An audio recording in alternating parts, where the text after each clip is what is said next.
ಎಕರೆ ಭೂಮಿ ಇದೆ. ಲಕ್ಷಗಟ್ಟಲೆ ಪರಿವಾರಗಳು ಕೃಷಿಯನ್ನು ಅವಲಂಬಿಸಿಕೊಂಡಿವೆ. ಎಲ್ಲ ವ್ಯವಸಾಯಗಳಿಗೂ ಸಹಿತ ಕಚ್ಚಾ ಮಾಲನ್ನು ಪೂರೈಸುವಂತಹ ದೊಡ್ಡ ಜವಾಬ್ದಾರಿ ಕೃಷಿಕರ ಮೇಲಿದೆ. ಬಟ್ಟೆ ತಯಾರಿಸಬೇಕಾದ್ರೂ ಅವರೇ ಬೇಕು,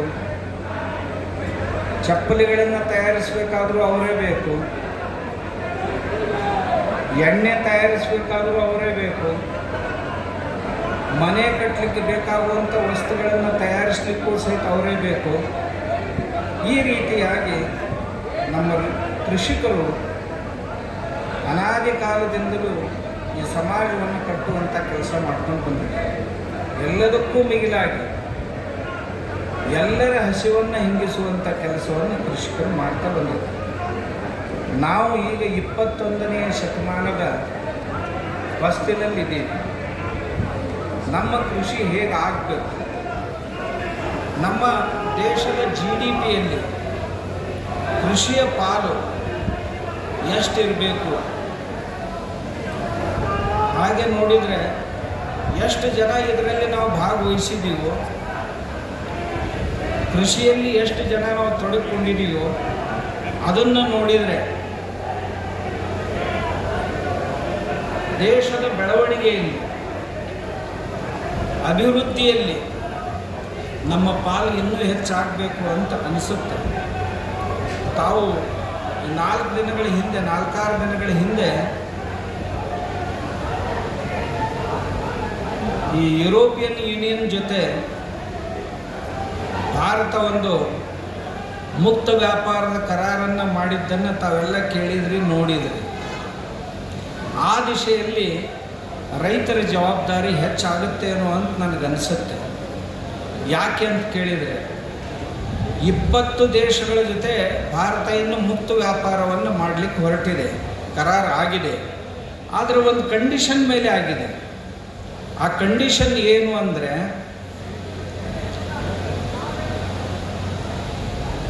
ಯಾವುದೇ ಒಕ್ಕಲುತನ ಉತ್ಪಾದನೆಯನ್ನು ಯುರೋಪಿಯನ್ ದೇಶಗಳಿಗೆ ಕಳಿಸೋದಾದರೆ ಅದು ರಸಾಯನ ಮುಕ್ತವಾಗಿರಬೇಕು, ಕೆಮಿಕಲ್ ಫ್ರೀ ಆಗಿರಬೇಕು ಅಂತಕ್ಕಂಥ ಒಂದು ಕಂಡೀಷನ್ ಇದೆ. ಅದನ್ನು ನಾವು ರೈತರಾದವರು ಇನ್ನು ಮುಂದೆ ಗಮನಿಸದೇ ಇದ್ದರೆ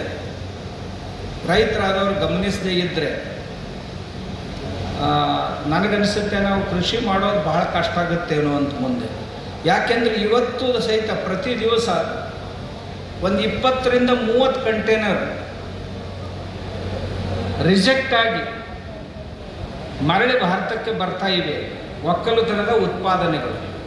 ಯಾಕೆ ಅಂದರೆ ರೆಸಿಡ್ಯೂ ಹೆಚ್ಚಿರೋದ್ರಿಂದ. ಭವಿಷ್ಯದಲ್ಲಿ ಈ ರೀತಿ ಮರಳಿ ಬರುವಂಥ ಮಾಲು ಹೆಚ್ಚಾಯಿತು ಅಂತಂದರೆ ಇಲ್ಲಿಯ ಮಾರುಕಟ್ಟೆ ಕುಸಿದು ಹೋಗುತ್ತೆ. ರೈತನ ಬೆಳೆಗಳಿಗೆ ಅಥವಾ ರೈತನ ಉತ್ಪಾದನೆಗಳಿಗೆ ಬೆಲೆ ಸಿಗೋದಿಲ್ಲ. ಆದ ಕಾರಣದಿಂದ ಇನ್ನು ಮುಂದೆ ನಮ್ಮ ಭೂಮಿಯನ್ನು ಎಷ್ಟು ವಿಷಮುಕ್ತಗೊಳಿಸಲಿಕ್ಕೆ ಸಾಧ್ಯನೋ ಅಷ್ಟು ವಿಷಮುಕ್ತಗೊಳಿಸುವಂಥ ಪ್ರಯತ್ನ ನಾವು ಮಾಡಬೇಕು. ಯಾಕೆ ಅಂತ ಕೇಳಿದರೆ, ಈಗ ಒಟ್ಟು ಭೂಮಿ ಏನಿದೆ 329 ದಶಲಕ್ಷ ಹೆಕ್ಟೇರ್ ಭೂಮಿ ನಮ್ಮ ದೇಶದಲ್ಲಿ ಇದೆ, ಸಾಗುವಳಿಗೆ ಯೋಗ್ಯವಾದಂಥದ್ದು. ಒಟ್ಟು ಭೂಮಿ ಎಷ್ಟು, ಅದರಲ್ಲಿ ಸಾಗುವಳಿಗೆ ಯೋಗ್ಯವಾದಂಥ ಭೂಮಿ ಒಂದು 60%ಗಿಂತಲೂ ಹೆಚ್ಚು ಸಾಗುವಳಿಗೆ ಯೋಗ್ಯವಾದಂಥ ಭೂಮಿ ಇದೆ. ಆ ಭೂಮಿಯಲ್ಲಿ ನಾವು ಸಾಗುವಳಿ ಮಾಡ್ತಾ ಎಷ್ಟು ವಿಷ ಉಣಿಸಿಬಿಟ್ಟಿವಿ ಭೂಮಿಗೆ ಅಂದ್ರೆ ಯಾವ ಬೆಳೆಗಳೂ ಸಹಿತ ವಿಷಮುಕ್ತವಾಗಿ ಬರಲಿಕ್ಕೆ ತಯಾರಿಲ್ಲ. ಬರೀ 2% ಭೂಮಿ ಮಾತ್ರ, ಈ ದೇಶದ ಒಟ್ಟು ಸಾಗುವಳಿಯ 2% ಭೂಮಿ ಮಾತ್ರ ಸಾವಯವಕ್ಕೆ ಒಳಪಟ್ಟಿದೆ. ಆ ಭೂಮಿಯಲ್ಲಿ ಬೆಳೆದಂಥ ವಸ್ತುಗಳಿಗೆ ರೈತ ತನ್ನ ಮುಖದಿಂದ ಏನು ಬೆಲೆಯನ್ನು ಹೇಳ್ತಾನೋ ಆ ಬೆಲೆಯನ್ನು ಕೊಡಲಿಕ್ಕೆ ಜಗತ್ತಿನ ಜನ ತಯಾರಾಗಿದೆ. ಹಾಗಾದರೆ ನಾವು ಈ ಪ್ರತಿಶತವನ್ನು ಹೇಗೆ ಪ್ರತಿ ವರ್ಷ ಹೆಚ್ಚು ಮಾಡಲಿಕ್ಕೆ ಸಾಧ್ಯ? ಎಲ್ಲಿಗೆ ಬಂದಿದೆ ನಮ್ಮದು ಅಂದರೆ, ನಮ್ಮ ಸಕ್ಕರೆಯನ್ನು ಸಹಿತ ಯಾರೂ ತೆಗೆದುಕೊಳ್ಳದೇ ಇರುವಂಥ ಸ್ಥಿತಿಗೆ ನಾವು ಬಂದಿದ್ದೀವಿ. ಯಾಕೆಂದರೆ ನಮ್ಮ ಸಕ್ಕರೆಯಲ್ಲಿ ರೆಸಿಡ್ಯೂ ಎಷ್ಟಿದೆ ಅದನ್ನು ಅಖಾದ್ಯ ಅಂತ ಡಿಕ್ಲೇರ್ ಮಾಡಿಬಿಟ್ರು ಯುರೋಪ್ನವರು. ಇನ್ನು ಕೆಲವೊಂದು ಏಷ್ಯನ್ ಕಂಟ್ರೀಸು, ಆಫ್ರಿಕನ್ ಕಂಟ್ರೀಸು ನಮ್ಮ ಸಕ್ಕರೆಯನ್ನು ಅಥವಾ ನಮ್ಮ ಪದಾರ್ಥಗಳನ್ನು ತಗೊಳ್ತಾ ಇದ್ದಾರೆ ಅಷ್ಟೇ. ಆದರೆ ಮುಂದುವರಿದ ದೇಶಗಳು ನಮ್ಮ ಒಕ್ಕಲುತನದ ಉತ್ಪಾದನೆಗಳನ್ನು ಸರ್ವಸಾಧಾರಣವಾಗಿ ತಗೊಳ್ಳೋದಿಲ್ಲ. ಕೆಲವೊಂದನ್ನು ಮಾತ್ರ ಆರ್ಗ್ಯಾನಿಕ್ ಆಗಿತ್ತು ಅಂತಂದ್ರೆ, ಹೈಜೆನಿಕ್ ಆಗಿತ್ತು ಅಂತಂದ್ರೆ ಅಂಥದ್ದನ್ನು ತೆಗೆದುಕೊಳ್ಳುವಂಥ ಪರಿಸ್ಥಿತಿ ನಿರ್ಮಾಣ ಆಗಿದೆ.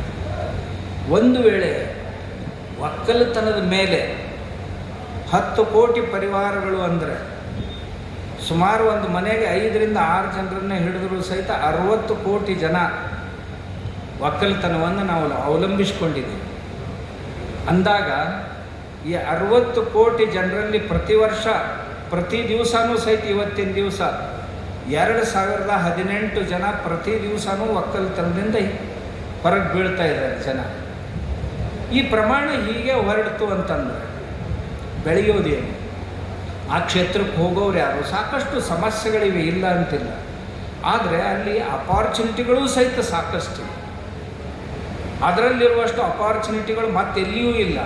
ತಮ್ಗೆ ಗೊತ್ತಿರಬಹುದು, ಸರ್ಕಾರಿ ನೌಕರಿಯಲ್ಲಿ ಕೇವಲ 3.5%, ಒಂದು 100 ಕೋಟಿಗೆ 3.5 ಕೋಟಿ ಜನ ಮಾತ್ರ ಸರ್ಕಾರಿ ನೌಕರಿಯನ್ನು ಮಾಡಲಿಕ್ಕೆ ಸಾಧ್ಯ.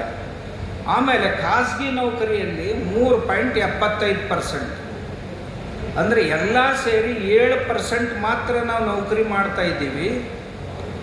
ಉಳಿದಂಥ ಜನರಿಗೆ ನೌಕರಿ ಕೊಟ್ಟವ್ರು ಯಾರು ಅಂದರೆ ಕೃಷಿ ಕ್ಷೇತ್ರ. 42% ಜನರಿಗೆ ಉದ್ಯೋಗಗಳನ್ನು ಒದಗಿಸಿದವ್ರು ಯಾರು ಅಂದರೆ ಕೃಷಿ ಕ್ಷೇತ್ರದವರು. ಹೀಗಿರುವಾಗ ಈ ಕೃಷಿ ಕ್ಷೇತ್ರವನ್ನು ನಾವು ಶ್ರೀಮಂತ ಮಾಡದೇ ಇದ್ದರೆ, ಕೃಷಿ ಕ್ಷೇತ್ರದಲ್ಲಿ ನಾವು ಬೆಳವಣಿಗೆಯನ್ನು, ಅಭಿವೃದ್ಧಿಯನ್ನು ಕಾಣದೇ ಇದ್ದರೆ ದೇಶಕ್ಕೆ ಏನು ಪರಿಸ್ಥಿತಿ ಬರಬಹುದು ಅನ್ನೋದನ್ನು ನಾವು ಲೆಕ್ಕ ಹಾಕಬೇಕು. ಆದ್ದರಿಂದ ಪ್ರತಿ ದಿವಸನೂ ನಾವು ವಿಚಾರ ಮಾಡಬೇಕು, ನಮ್ಮ ಭೂಮಿಯನ್ನು ಹೇಗೆ ವಿಷಮುಕ್ತ ಮಾಡಲಿಕ್ಕೆ ಸಾಧ್ಯ. ಒಂದು ಭೂಮಿ ವಿಷ ಅಂತ ಹೊರಟಿದೆ. ಎರಡನೇದ್ದು, ವಿಪರೀತವಾಗಿ ನೀರನ್ನು ಬಳಸಿ ನಾವು ಏನು ಬೆಳೀತಾ ಇದ್ದೀವಿ ಅದನ್ನು ನೋಡಬೇಕು. 1 kg ಅಕ್ಕಿ ತಯಾರು ಮಾಡಲಿಕ್ಕೆ ಸುಮಾರು 35 ರಿಂದ 40 ಸಾವಿರ ಲೀಟ್ರ್ ನೀರು ಬೇಕು 1 kg ಅಕ್ಕಿಗೆ. 1 kg ಸಕ್ಕರೆ ತಯಾರು ಮಾಡಲಿಕ್ಕೆ ಅದಕ್ಕಿಂತಲೂ ಹೆಚ್ಚು ನೀರು ಬೇಕು, 40 ರಿಂದ 50 ಸಾವಿರ ಲೀಟ್ರ್ ನೀರು ಬೇಕಾಗುತ್ತೆ. ಇಷ್ಟೆಲ್ಲ ಮಾಡಿ 40 ಸಾವಿರ ಲೀಟ್ರು 30 ಸಾವಿರ ಲೀಟ್ರ್ ನೀರು ಖರ್ಚು ಮಾಡಿ 1 kgಗೆ ನಾವು ಪಡೆಯುವಂಥ ಬೆಲೆ ಎಷ್ಟು? ಅಕ್ಕಿ ಮಾರಾಟ ಮಾಡಿದರೆ ಒಂದು 25 ರೂಪಾಯಿ ಸಿಗುತ್ತೆ. ಸಕ್ಕರೆ ಮಾರಾಟ ಮಾಡಿದರೂ ಸಹಿತ 40 ಸಾವಿರ ಲೀಟ್ರ್ ನೀರು ಖರ್ಚು ಮಾಡಿ 40 ರೂಪಾಯಿ ಗಳಿಸ್ತಾ ಇದ್ದೀವಿ. ಆದರೆ ನಮ್ಮ ದೇಶಕ್ಕೆ ಬೇಕಾಗುವಂಥ ಬೇಳೆಕಾಳುಗಳಾಗಿರ್ಬೋದು ಅಥವಾ ಎಣ್ಣೆ ಕಾಳುಗಳಾಗಿರ್ಬೋದು, ಇವುಗಳನ್ನು ನಾವು ಖರೀದಿ ಮಾಡುವಾಗ ಇವುಗಳನ್ನು ಬೆಳೆಯೋದಕ್ಕೆ ಬೇಕಾಗುವ ನೀರು 1 kgಗೆ ಬರೀ 6,000 ಲೀಟ್ರ್. 3 ರಿಂದ 6,000 ಲೀಟ್ರ್ನಲ್ಲಿ ಬೇಳೆಕಾಳುಗಳು, ಎಣ್ಣೆ ಕಾಳುಗಳು ಬರ್ತವೆ. ಅವುಗಳನ್ನು ನಾವು ಖರೀದಿಸ್ತಾ ಇರುವಂಥ ರೇಟ್ ಏನು ಅಂದರೆ 100 ರಿಂದ 150 ರೂಪಾಯಿ. 40,000 ಲೀಟ್ರ್ ನೀರು ಖರ್ಚು ಮಾಡಿ 30 ರೂಪಾಯಿನಲ್ಲಿ ಅಥವಾ 25 ರೂಪಾಯಿನಲ್ಲಿ 1 kg ವಸ್ತುವನ್ನು ನಾವು ಕಳಿಸ್ತಾ ಇದ್ದೀವಿ, ಎಕ್ಸ್ಪೋರ್ಟ್ ಮಾಡ್ತಾ ಇದ್ದೀವಿ. ಆದರೆ ಮತ್ತೊಂದು ದೇಶದಿಂದ ಇಂಪೋರ್ಟ್ ಮಾಡ್ತಾ ಇರುವಂಥ ವಸ್ತುಗಳ ಬೆಲೆ ಎಷ್ಟು ಅಂದರೆ, ಅವರು ನೀರು ಖರ್ಚು ಮಾಡಿದ್ದು ಬರೀ 6,000 ಲೀಟ್ರು. ಆದರೆ ಅದರಿಂದ ನಾವು ಖರ್ಚು ಮಾಡ್ತಾ ಇರುವಂಥ ಹಣ 100 ರಿಂದ 150 ರೂಪಾಯಿ. ಇದನ್ನು ರೈತರು ಚೆನ್ನಾಗಿ ಅರ್ಥ ಮಾಡಿಕೊಳ್ಳದೇ ಇದ್ದರೆ ನಮ್ಮ ಕೃಷಿ ಬಹಳ ದಿವಸ ಉಳಿಯುತ್ತೆ ಅಂತ ಅನಿಸೋದಿಲ್ಲ. ನಮಗೀಗ ಸುಲಭ ಅನ್ನಿಸ್ಬೋದು ಸ್ವಲ್ಪ. ಏನ್ರಿ ಭತ್ತ ಒಂದು ಸಾರಿ ನಾಟಿ ಮಾಡಿಬಿಟ್ರೆ ಸಾಕು, ನೀರು ಹಾಯಿಸ್ತಾ ಹೋಗೋದು ಅಷ್ಟೇ ಅಂತ ತಿಳ್ಕೊಂಡಿದ್ದೀವಿ. ಏನ್ರಿ ಒಂದು ಸಾರಿ ಕಬ್ಬು ಹಚ್ಚಿಬಿಟ್ರೆ ಸಾಕು, ನೀರು ಹಾಯಿಸ್ತಾ ಹೋಗೋದು, ಆಮೇಲೆ ಕಟಾವಿಗೆ ಹೋಗೋದು ಅಂತ ನಾವು ತಿಳ್ಕೊಂಡಿದ್ದೀವಿ. ಆದರೆ ನಮ್ಮಲ್ಲಿಯೇ ಇವುಗಳನ್ನು ಬೇರೆ ಬೇರೆ ರೀತಿಯ ಬೆಳೆಗಳನ್ನು ತಗೊಂಡ್ರೆ ನಾವು ಇದರಲ್ಲೇ ಒಂದು ಒಳ್ಳೆಯ ಅವಕಾಶಗಳನ್ನು ಪಡೆಯುವಂಥ ಚಾನ್ಸ್ ತಗೊಂಡಿವಿ ಅಂದರೆ ಈಗಿರುವಂಥ ಉತ್ಪಾದನೆ ನಮ್ಮದೇನಿದೆ, ಈಗಿರುವಂಥ ನಮ್ಮ ಒಟ್ಟು ಇನ್ಕಮ್ ಏನಿದೆ ಇದನ್ನು ಎಷ್ಟೋ ಪಟ್ಟು ಹೆಚ್ಚಿಸ್ಬೋದು. ಈಗ ಇಲ್ಲೇ ಒಬ್ಬ ಮನುಷ್ಯ ಕೂತಿದ್ದಾನೆ ಸೋಲಾಪುರದವರು, ಅವನು 3 ಕೋಟಿ ರೂಪಾಯಿ ಬೆಳೆಸಿ ಮಾರಾಟ ಮಾಡ್ತಾನೆ, ಸೀತ್ನಿ ಅಂತೀವಲ್ಲ. ಇನ್ನೊಬ್ಬರು 3 ಎಕರೆ ಹೊಲದಲ್ಲಿ, ಅವನದು ಅಷ್ಟೇ ಇದೆ, 23,000 ಜನ ಕಸ್ಟಮರ್ ಇದ್ದಾರೆ ಅವನಿಗೆ. 23,000 ಜನ ಕಸ್ಟಮರ್ ಬೆಳೆಸಿ ತಿನ್ನಲಿಕ್ಕೆ. ಆ ಬೆಳೆಸಿಯ ಜೊತೆ ಬೇರೆ ಬೇರೆ ಪದಾರ್ಥಗಳನ್ನು, ಶೇಂಗಾ ಚಟ್ನಿ, ಕೊಬ್ಬರಿ ಚಟ್ನಿ, ಆಮೇಲೆ ಇನ್ನು ಕೆಲವೊಂದು ಬೇರೆ ಬೇರೆ ಸಿಹಿ ಪದಾರ್ಥಗಳು, ಸ್ವಲ್ಪ ಒಗರು ಪದಾರ್ಥಗಳು, ಇವನ್ನೆಲ್ಲ ಸೇರಿಸಿ ಅದರಲ್ಲಿ ತುಂಬ ನಾವೀನ್ಯತೆಯನ್ನು ತಂದಿದ್ದಾರೆ. ತಂದು 23,000 ಜನರಿಗೆ ಬಿತ್ತುವಾಗ ಒಂದು 4-6 ದಿವಸಗಳ ಅಂತರದಲ್ಲಿ ಬಿತ್ತಾರೆ ಜೋಳ. ಅದು ಸೀತ್ನಿ ಜೋಳ ಅಂತಲೇ ಬಿತ್ತೋದು. ಒಂದು 5-6 ಸ್ಟೆಪ್ನಲ್ಲಿ ಬಿತ್ತಾರೆ. ಆಮೇಲೆ ಗ್ರಾಹಕರಿಗೂ ಸಹಿತ ಪ್ರತಿ ವರ್ಷ ಬರೀ SMS ಹಾಕ್ತಾರೆ. SMS ಹಾಕಿದ ತಕ್ಷಣ ರೈತರು ಬರ್ತಾರೆ ಆ ಹೊಲಕ್ಕೆ. ಬಂದು ಈ ಸೀತ್ನಿ ತಿನ್ನೋದ್ರ ಜೊತೆಗೆ, ಬೆಳೆಸಿ ತಿನ್ನೋದ್ರ ಜೊತೆಗೆ ಸುಮಾರು ವಸ್ತುಗಳನ್ನು ಇಟ್ಟಿರ್ತಾರೆ, ಕೃಷಿಯ ವಸ್ತುಗಳನ್ನು, ಅವನ್ನೆಲ್ಲ ಖರೀದಿ ಮಾಡ್ಕೊಂಡು ಹೋಗ್ತಾರೆ. ಒಬ್ಬ 3 ಎಕರೆ ಭೂಮಿಯ ಮನುಷ್ಯ 23,000 ಜನ ಕಸ್ಟಮರ್ನ ಮಾಡ್ಕೊಂಡಿದ್ದಾನೆ ಅಂದರೆ ಕೃಷಿಯಲ್ಲಿ ಸಂಭಾವನೆಗಳೇನು ಕಡಿಮೆ ಇಲ್ಲ, ತುಂಬ ಇವೆ. ಆದರೆ ನಾವು ಧೈರ್ಯ ಮಾಡಬೇಕಾಗಲೇ ನಮ್ಮ ಹಣ್ಮಕ್ನವ್ರು ಹೇಳ್ದಂಗೆ, ಅಜಿತ್ ಅವ್ರು ಹೇಳ್ದಂಗೆ ನಾವು ಸಾಹಸ ಮಾಡಬೇಕು. ಈಗ ನಾನು ನೋಡ್ತಾ ಇರೋದು, ಈ ಕಳೆದ ಒಂದು 8-10 ವರ್ಷಗಳಲ್ಲಿ ಸಾವಯವದ ಕುರಿತು ಬೇರೆ ಬೇರೆ ಬೇರೆ ಬೇರೆ ಪ್ರಯೋಗಗಳನ್ನು ನಾವು ಮಾಡ್ತಾ ಇರ್ತೀವಿ ಮತ್ತು ಎಲ್ರಿಗೂ ಹೇಳ್ತಾ ಇರ್ತೀವಿ. ಇದನ್ನು ನೋಡಿ ಸುಮಾರು ಒಂದು 4 ಲಕ್ಷ ಜನ ಈ ಸಾವಯವಕ್ಕೆ ಇಳಿದ್ರು. ಇದರಲ್ಲಿ ಒಂದು 10,000 ಜನ ಎಂಟರ್ಪ್ರಿನರ್ಸ್ ಆಗಿದ್ದಾರೆ. ಹೊಸ ಹೊಸ ನಾವೀನ್ಯಪೂರ್ಣವಾದಂಥ ಉದ್ಯೋಗ ವ್ಯವಸಾಯಗಳನ್ನು ಅವ್ರು ತಾವೇ ಕೇಳಿ ತಾವೇ ಮಾಡಿ ಈಗ ತಮ್ಮ ಕಾಲ ಮೇಲೆ ತಾವು ನಿಲ್ಲುವಷ್ಟು. ಯಾರೋ IT ಕ್ಷೇತ್ರವನ್ನು ಬಿಟ್ಟು ಬಂದಿದ್ದಾರೆ, ಎಣ್ಣೆಗಾಣಗಳನ್ನು ಹಾಕ್ಕೊಂಡಿದ್ದಾರೆ, ಯಾರು ದ್ರಾಕ್ಷಿ ಬೆಳೀತಾ ಇದ್ದಾರೆ ಆರ್ಗ್ಯಾನಿಕ್ನಲ್ಲಿ, ಯಾರು ದಾಳಿಂಬ ಬೆಳೀತಾ ಇದ್ದಾರೆ, ಯಾರು ಮಾವು ಬೆಳೀತಾ ಇದ್ದಾರೆ, ಇನ್ನು ಬೇರೆ ಬೇರೆ ಧಾನ್ಯಗಳನ್ನು ಯಾರು ಬೆಲ್ಲ ಮಾಡ್ತಾ ಇದ್ದಾರೆ, ಅರಿಶಿಣ ಮಾಡ್ತಾ ಇದ್ದಾರೆ, ಇನ್ನು ಕೆಲವು ಜನ ಶುಂಠಿ ಬೆಳೀತಾ ಇದ್ದಾರೆ, ಕೆಲವು ಜನ ಎಳ್ಳು ಬೆಳೀತಾ ಇದ್ದಾರೆ. ಅವುಗಳಿಂದ ಬೈ ಪ್ರಾಡಕ್ಟ್ಸ್ ಮಾಡ್ತಾ ಇದ್ದಾರೆ. ಬೈ ಪ್ರಾಡಕ್ಟ್ಸನ್ನು ಮಾಡಿ ತಮ್ಮದೇ ಆದಂಥ ಮಾರುಕಟ್ಟೆಗಳನ್ನು ನಿರ್ಮಾಣ ಮಾಡ್ಕೊಂಡಿದ್ದಾರೆ. ಅವ್ರ ಮಾರುಕಟ್ಟೆಗೆ ಹೋಗುವ ಅವಶ್ಯಕತೆ ಇಲ್ಲ. ಅವ್ರ ಮನೆಗೆ ಆನ್ಲೈನ್ ಡಿಮಾಂಡ್ ಬರುತ್ತೆ, ಆನ್ಲೈನ್ ಆಗಿ ವಸ್ತುಗಳನ್ನು ಡಿಮಾಂಡ್ ತಗೊಂಡು ಕುರಿಯರ್ ಮೂಲಕವಾಗಿ ವಸ್ತುಗಳನ್ನು ಮುಟ್ಟಿಸುವಂಥ ಕೆಲಸವನ್ನು ಮಾಡ್ತಾಯಿದ್ದಾರೆ. ಇದರಿಂದ ಏನಾಗುತ್ತೆ ಅಂದರೆ ರೈತರು ಸ್ವಲ್ಪ ಅಪ್ಗ್ರೇಡ್ ಆಗ್ತಾ ಇದ್ದರು ಅಂತ. ಒಕ್ಕಲ್ತನದ ಉತ್ಪಾದನೆಗಳಂತೇನಿವೆ ಅವುಗಳ ಉತ್ಪಾದನಾ ಖರ್ಚನ್ನು ಕಡಿಮೆ ಮಾಡಿ ನಾವು ಎಷ್ಟು ಸಾಧ್ಯನೋ ಅಷ್ಟು ಪ್ರೊಸೆಸ್ಸಿಂಗ್ ಮಾಡಿ, ಕಚ್ಚಾ ವಸ್ತುಗಳನ್ನು ಮಾರಾಟ ಮಾಡದೆ ಪ್ರೊಸೆಸ್ಸಿಂಗ್ ಮಾಡಿ. ಎಷ್ಟು ಪ್ರೊಸೆಸ್ಸಿಂಗ್ ಮಾಡ್ಬೋದು ಅಂದ್ರೆ ನಮ್ಮಲ್ಲಿ ನಮ್ಮ ಕೃಷಿ ವಿಜ್ಞಾನ ಕೇಂದ್ರದಲ್ಲಿ ಒಂದು 18,000 ಜನ ಹೆಣ್ಮಕ್ಕಳಿಗೆ ಬೇರೆ ಬೇರೆ ಬೇರೆ ಬೇರೆ ನಾವು ಟ್ರೈನಿಂಗ್ಗಳನ್ನು ಕೊಡ್ತೀವಿ. ಕೊಟ್ಟರೆ ಅದರಲ್ಲಿ ಕೆಲವು ಜನ ಹೆಣ್ಮಕ್ಳಿಗೆ ಈ ಮಸಾಲೆಗಳ ಪದಾರ್ಥಗಳನ್ನು ತಮ್ಮ ಹೊಲದಲ್ಲೇ ಬೆಳೆದು ಮಸಾಲೆಯನ್ನು ತಯಾರು ಮಾಡಿ ಸುಮಾರು 10-12 ಪ್ರಕಾರದ ಇಡ್ಲಿ ಮಸಾಲೆ ಬೇರೆ, ದೋಸೆ ಮಸಾಲೆ ಬೇರೆ, ಸಾರು ಮಾಡೋ ಮಸಾಲೆ ಬೇರೆ, ಕಟ್ ನಾಮ್ರ ಮಾಡೋ ಮಸಾಲೆ ಬೇರೆ, ಹೀಗೆ 10-12 ಪ್ರಕಾರದ ಮಸಾಲೆಗಳನ್ನು ತಯಾರು ಮಾಡಿ ವರ್ಷಕ್ಕೆ 1 ಕೋಟಿ ರೂಪಾಯಿ ಬಿಸ್ನೆಸ್ ಮಾಡ್ತಾಯಿದ್ದಾರೆ. ಕನಿಷ್ಠ 1 ಕೋಟಿ ರೂಪಾಯಿ ಬಿಸ್ನೆಸ್ ಮಾಡ್ತಾಯಿದ್ದಾರೆ ತುಂಬ ಜನ. ನಾವು ಮನಸ್ಸು ಮಾಡಿದರೆ ಏನು ಮಾಡಲಿಕ್ಕೆ ಆಗೋದಿಲ್ಲ. ಒಂದು ಬಾಟ್ಲಿ ಬೇಕು ಅವನಿಗೆ ಹೇಳು. ಆಮೇಲೆ ಮೊದಲು ನಮ್ಮ ಹೊಲ ಇಲ್ಲ, ನಮ್ಮ ಭೂಮಿ ಇಲ್ಲ, ನಾವು ಹೇಗೆ ಮಾಡಬೇಕು ಅಂತಿದ್ರು ಕೆಲವು ಜನ. ಇತ್ತೀಚೆಗೆ ಯುವಕರು ಭೂಮಿಯನ್ನು ಬಾಡಿಗೆಯಿಂದ ತಗೊಂಡು ಅದರಲ್ಲಿ ಸಾವಯವ ಕೃಷಿಯನ್ನು ಮಾಡಿ 4-6 ಹಸುಗಳನ್ನು ಇಟ್ಕೊಂಡು, ಇದೇ ಸಂದರ್ಭದಲ್ಲಿ ತಮಗೆ ಹೇಳಲಿಕ್ಕೆ ಇಚ್ಛಪಡ್ತೇನೆ, ನಾವು ನಮ್ಮ ಆಶ್ರಮದಲ್ಲಿ, ನಮ್ಮ ಮಠದಲ್ಲಿ ಗೋಶಾಲೆಯನ್ನು ಪ್ರಾರಂಭ ಮಾಡಿದ ನಂತರ ಇವತ್ತಿನವರೆಗೆ 2,000 ಗೋಶಾಲೆಗಳ ಆರಂಭ ಆಗಿದೆ. ಯಾರೂ ಹಾನಿಯಲ್ಲಿಲ್ಲ. ಈಗ ನಮ್ಮ ಹತ್ರ ನೇರವಾಗಿ 18 ರೂಪಾಯಿ kg ಸಗಣಿಯ ಪುಡಿಯನ್ನು ತಗೊಂಡು ಎಕ್ಸ್ಪೋರ್ಟ್ ಮಾಡ್ಲಿಕ್ಕೆ ತಯಾರಾದ್ರೆ ಕೊಡುವವ್ರು ಯಾರಿದ್ದರೂ ಸರಿ ಅವ್ರಿಗೆ ನಾನು ಭೇಟಿ ಮಾಡಿಸ್ಕೊಡ್ತೇನೆ. ಆದರೂ ಕೊಡೋದು ಒಳ್ಳೆಯದಲ್ಲ ಅಂತ ನನ್ನ ಅಭಿಪ್ರಾಯ. ನಾವೇ ಪ್ರೊಸೆಸ್ ಮಾಡಿದರೆ ಆಗಲೇ ನಮ್ಮ ಅಜಿತ್ ಅವ್ರು ಹೇಳ್ದಂಗೆ 1 kg 400ರಿಂದ 600 ರೂಪಾಯಿಯನ್ನು ನಾವು ಪ್ರೊಸೆಸ್ ಮಾಡಿ ಮಾರಾಟ ಮಾಡಿದರೆ ಪಡಿಬೋದು. ಆದರೆ ಮಾರ್ಕೆಟ್ ಮಾಡಲಿಕ್ಕೆ ಆರಂಭದಲ್ಲಿ ಆಗದೇ ಇದ್ದರೆ 18 ರೂಪಾಯಿ kg ಪುಡಿ, ಒಣಗಿದ ಸಗಣಿಯ ಪುಡಿಯನ್ನು, ಅದು ಹಸುಗಳ ಕಾಲಲ್ಲೇ ಒಣಗಿರ್ಬೇಕು. ಆದ್ದರಿಂದ ಮುಕ್ತ ಸಂಚಾರ ಪದ್ಧತಿಯ ಗೋಶಾಲೆಗಳನ್ನು ಕಟ್ಟಬೇಕು ನಾವು. ಅವುಗಳಿಗೆ ಏನೂ ಖರ್ಚಿಲ್ಲ. 2 ಹೊತ್ತು ಊಟಕ್ಕೆ ನೀರು ಕೊಟ್ಟರೆ ಸಾಕು. ಮುಂಜಾನೆ ಒಂದು ಸಾರಿ ಮೇವು ಹಾಕಿ ನೀರು ಅಲ್ಲೇ ಇಟ್ಟು ಬಿಡೋದು, ಸಾಯಂಕಾಲ ಒಂದು ಸಾರಿ ಮೇವು ಹಾಕಿಬಿಡೋದು. ನೀರಂತೂ ಇದ್ದೇ ಇರುತ್ತೆ. ಸಗಣಿ ಎಲ್ಲೋ ಬೀಳುತ್ತೆ, ಅದನ್ನು ತುಳಿದಾಡ್ತಾ ಇರುತ್ತೆ. ಆ ತುಳಿದಾಡಿದಂಥ ಸಗಣಿ ಏನಿದೆ ಅಲ್ಲ, ಅದಕ್ಕೆ 18 ರೂಪಾಯಿ 1 kg. ಅದು ಆಸ್ಟ್ರೇಲಿಯಾಕ್ಕೆ ಹೋಗ್ತಾ ಇದೆ, ಅರಬ್ ದೇಶಗಳಿಗೆ ಹೋಗ್ತಾ ಇದೆ ಸಗಣಿ. ನಮ್ಮ ದೇಶ ಬಡವಾಗುತ್ತೇನೋ ಅನ್ನೋ ಒಂದು ಚಿಂತೆ ನಮ್ಗೆ ಅಷ್ಟೇ. ಅದರಿಂದ ಯಾಕೆಂದರೆ ನಮ್ಮ ಭೂಮಿ ಎಷ್ಟು ಬಡವಾಗಿದೆ ಇವತ್ತಿನ ದಿವಸ ಅಂದರೆ, ಆ ಭೂಮಿಯಿಂದ ನಾವು ಏನನ್ನೂ ತೆಗೆದುಕೊಳ್ಳಿಕ್ಕೆ ಸಾಧ್ಯ ಇಲ್ಲ. ರಾಸಾಯನಿಕ ಗೊಬ್ಬರಗಳನ್ನು ಹಾಕಿ ಹಾಕಿ ಹಾಕಿ ಹಾಕಿ ಭೂಮಿ ಕಾಂಪ್ಯಾಕ್ಟ್ ಆಗಿದೆ. ಎಷ್ಟೇ ಮಳೆ ಬಿದ್ದರೂ ಸಹಿತ 10% ನೀರೂ ಭೂಮಿಯೊಳಗೆ ಇಳಿತಾ ಇಲ್ಲ. ಎಲ್ಲ ನೀರು ಓಡಿ ಹೋಗ್ತಾ ಇದೆ. ಇದೇ ರೀತಿ ಓಡಿ ಹೋಗ್ತಾ ಹೋಗ್ತಾ ಹೋಗ್ತಾ ಪರಿಸ್ಥಿತಿ ಏನಾಗ್ಬೋದು ಅಂದರೆ, ಈಗ ಸುಮಾರು 600, 800, 1000 ಫೀಟ್ ಕೆಳಗೆ ಹೋಗಿದೆ ನೀರು. ನಾವು ಕೆಳಗಿನ ನೀರು ಜಗ್ಗಿ.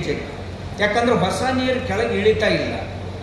ನೀರು ಇಳಿಸುವವರು ಯಾರು ಅಂದರೆ ಗಿಡಗಳು ಮತ್ತು ಸಾಯಿಲ್ ಕಾರ್ಬನ್, ಆರ್ಗ್ಯಾನಿಕ್ ಕಾರ್ಬನ್ ಅಂತ ಏನು ಕರಿತೀವಿ, ಸಾವಯವ ಇಂಗಾಲ, ಇವೆರಡೇ ನೀರನ್ನು ಇಳಿಸು. ಅವು ಇಳಿಸೋದ ಬಿಟ್ಬಿಟ್ಟು ನೀರೆಲ್ಲ ಹರ್ಕೊಂಡು ಹೋಗಿಬಿಡ್ತು. ಅಲ್ಲಿಂದ ಮಹಾಪೂರಗಳು ಬರ್ತಾವೆ, ಮತ್ತೇನೇನೋ ಆಗುತ್ತೆ, ಹಾನಿ ಆಗುತ್ತೆ.